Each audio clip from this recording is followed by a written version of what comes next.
Do you know my topic this morning is the 21st century church, and the church in the world today. And then I asked myself, well, what was the 20th century church like? And one of the things that popped in my mind was Grandma Nelson's church, back up in the UP of northern Michigan. And actually, because I was thinking about it, actually, when I picked up these Nelsons from the airport on Friday night, she had grandparents and relatives up in the UP, the Upper Peninsula of Michigan. And I remember going to that church, and it felt like I was walking into a time warp every time I would go to that church as a kid. And they did talk like that there. I'm thankful I got out when I was about 5, but there's still accents. My sister can pull off the accent stone cold perfect. I have a first cousin, Kevin, who grew up there and came down to the downstate Detroit area when he was in high school. And he went to Trenton High School, and for his whole freshman year when he arrived, people used to tap him on the shoulder to hear him talk, and they would just roll on the ground laughing because he talked like that. And it took him about a year to get the dialect out of his system. But in many ways, it was stepping into a time warp. And actually, the last time I was at the church, Grandma Nelson died, and her funeral was being planned, and actually the church was in a vacancy. And the family said, well, Dave will do the sermon. And so I remember coming in and planning the funeral, and all that went on. And the church was in a vacancy. And the church came to me after the funeral and said, do you want the job? Oh, gosh. This is back, I think, in 97. We had just moved here in Florida, and so everything was starting here. And I said, no. And I remember chuckling. It had sort of been going back like 50 years into the world, into a very different environment.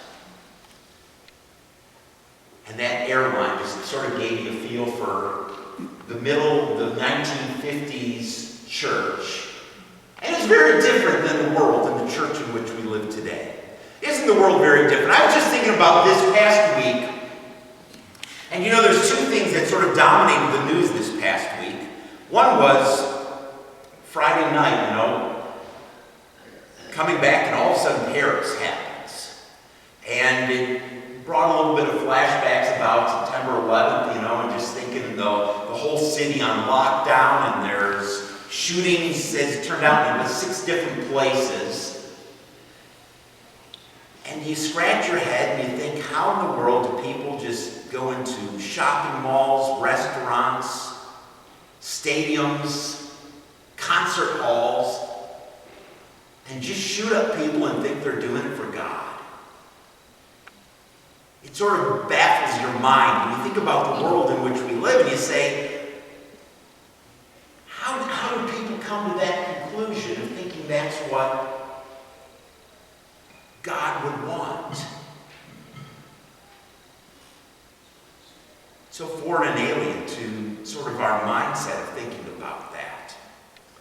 The other thing that sort of makes me scratch my head was the first part of the week was University of Missouri. University of Missouri was a strange thing because all of a sudden I remember reading on Monday morning what the football team was going on strike. And there was some campus protests. And the next thing I know, the president and the chancellor both resigned within 12 hours. I said, well, what terrible thing happened? There really wasn't that much of it. When you read the news, there wasn't, in a school of 35,000 students, I think that's what Missouri is. There is an idiot always who's going to yell something stupid and some racial thing. But you sort of scratch your head, and my conclusion, it's got to be sort of a spillover from Ferguson. People are just anxious to protest, and it's sort of a little bit of this overthrowing, though, of anything, let's just overthrow and get rid of everybody. And there's a little bit of national mood in our whole country. Politics, we have it in politics, too. That's sort of a factor in politics of the world is, just upset with everybody, and let's just throw the bums out. And that's the world in which the church is called to minister today. And it's very different than the church.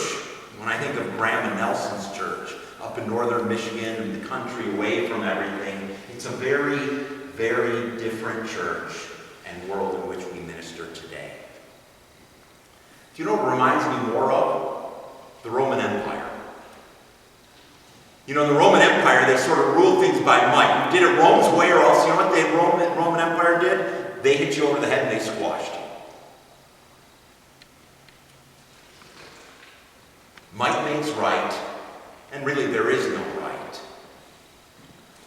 You just do what you can if you want to. And so the church jumps into this world. And you know, there's different things, and when I was thinking about the church and the world. And you know, the great person at reaching the Roman Empire in all these different environments, you know, in Corinth, when I talked to the kids, in Rome, back in Israel, was the Apostle Paul. And he said, you know what?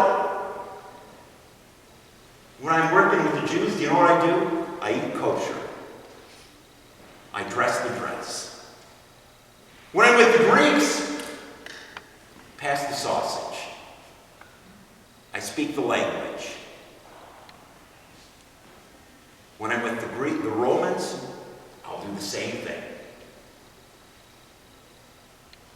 And he does it for one whole purpose, telling the message and the gospel of Jesus. It's a little bit like Pentecost. You know that day of Pentecost they put at the beginning of the service? You know what happened on Pentecost? Languages exploded. People want to hear the good news, and if you want to tell them the good news of Jesus, you know what you got to tell them? In their own tongue. And that's one of the great things I think we do here. You know, we have our Spanish service here. And you know what's our fastest growing service, you know, here at church is our Indian service, Tamil. You know, we have that every other Sunday. And it's amazing how many, there are a lot of Indians though here in Tampa, have you noticed? If you go to the hospital, you know, you look at the residents of doctors. But it's an amazing sense of, you know, when you pray, I've gone to service in Spanish, it's fine. But I hate praying in Spanish because I'm like a first grader in my Spanish level.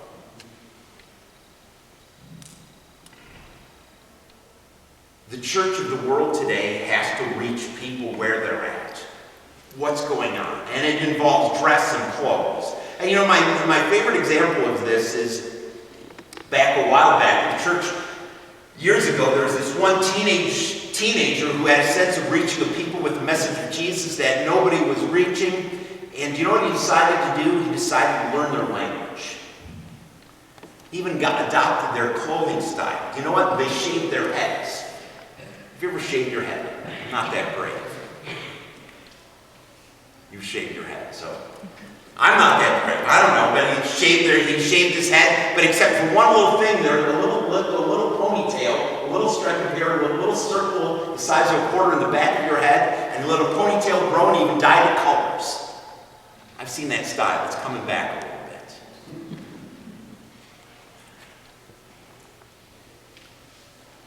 He changed his diet. He even went and moved into the neighborhood. And do you know what at first the church's response to him was? You're crazy. Do you know that's a little bit from the biography of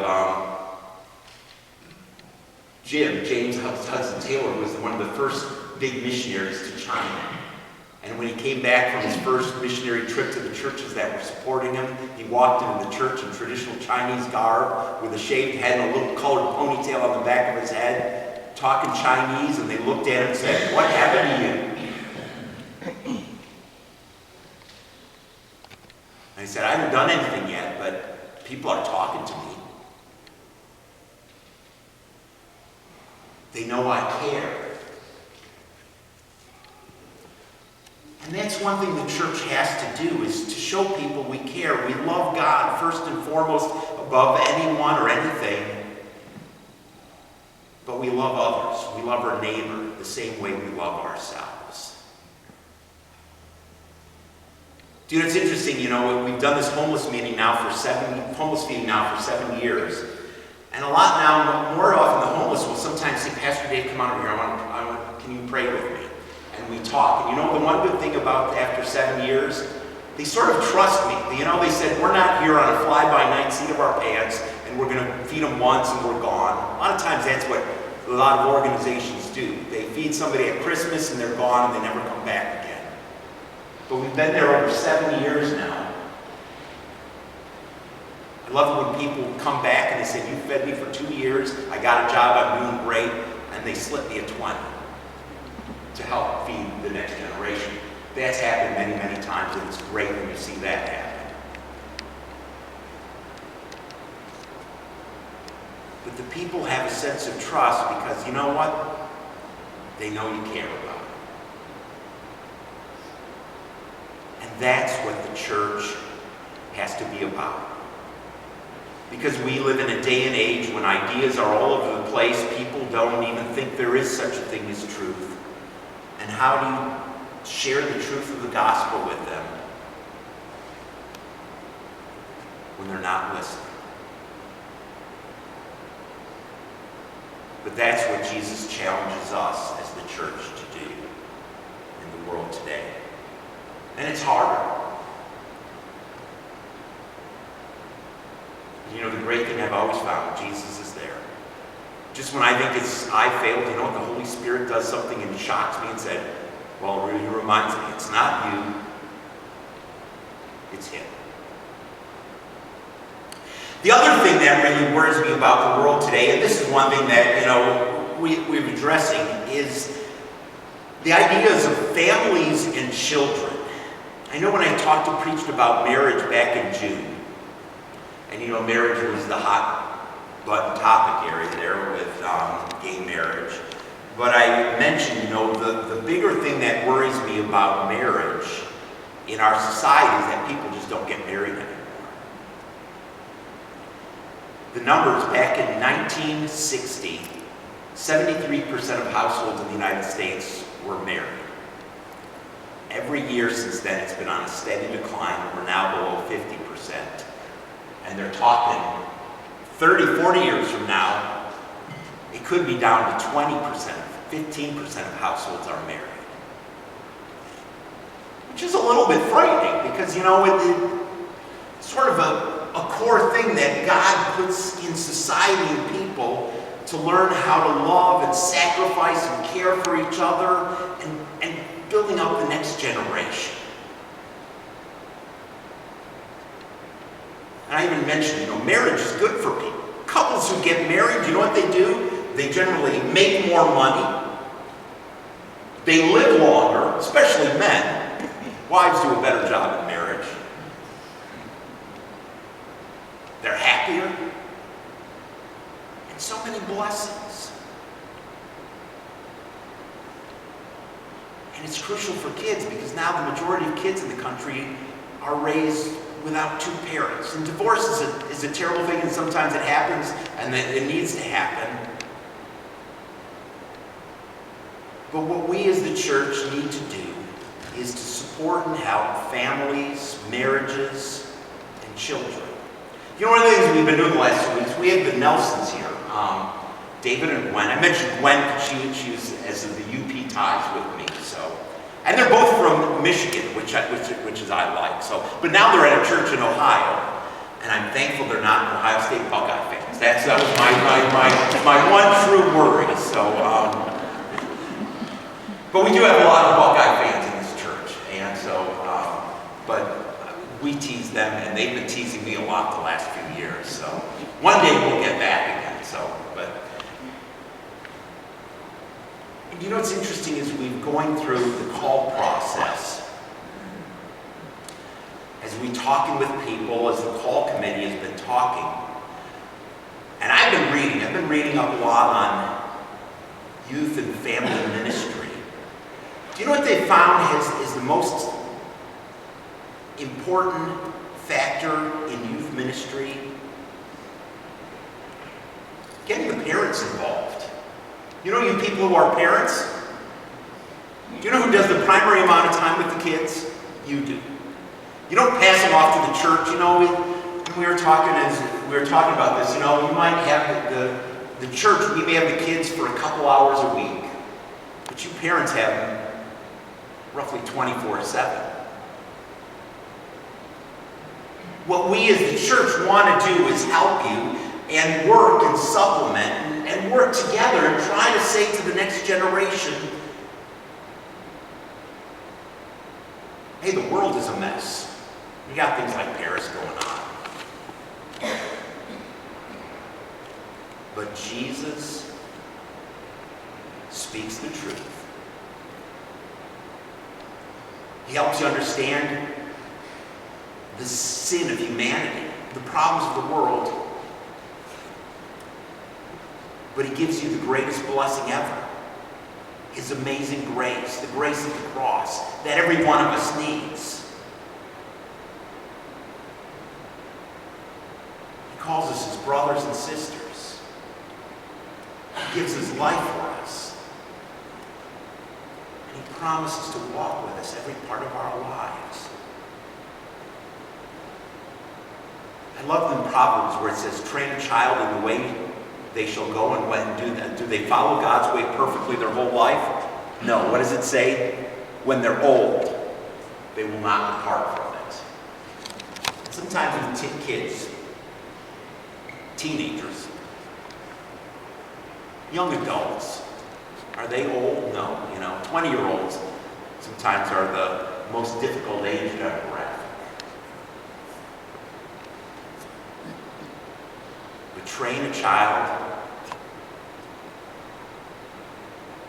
in God's ways, and when they're old, they'll remember it. They'll walk in it. And I was impressed with the kids here. How do you train for God? You pray, you go to church, you read the Bible. In heart, you follow Jesus.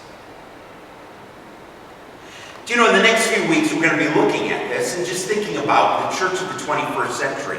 Actually, as we think about, what, we're not only here, we're doing this. We're going to have Gary, the president, from over at the West Campus. It's amazing. We took over a dying church on the other side of town. I'm very happy to report, when we took them over last year, they were at about 20 a Sunday. Now they're back up to about 40 a Sunday. So maybe we've turned that church around from just shutting down and closing their doors. And there's some positive things happening over there. And Gary, who was the president over there, now is on our church council. He's going to come and talk about, changes and all that goes on, some positive things. And thinking about expansion. Wesley Chapel is going to get 30,000 new homes in the next 8 years, they're talking. 15 miles to the north. Just thinking about expanding our presence north. There's a lot of positive things, and thinking about the future and saying, you know what? We're doing it for Jesus because he's done everything for us. And there are challenges with it. There are financial challenges, and we're going to be talking about that. Of somehow thinking about all the things we want to do, but it's, you know what? I know the one thing is I know God always has a way of providing. But it's a way of saying and looking at this and saying, God, this world, families, parents, kids,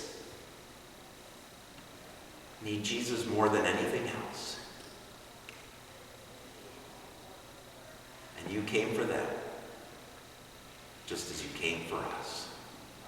Thank you and amen.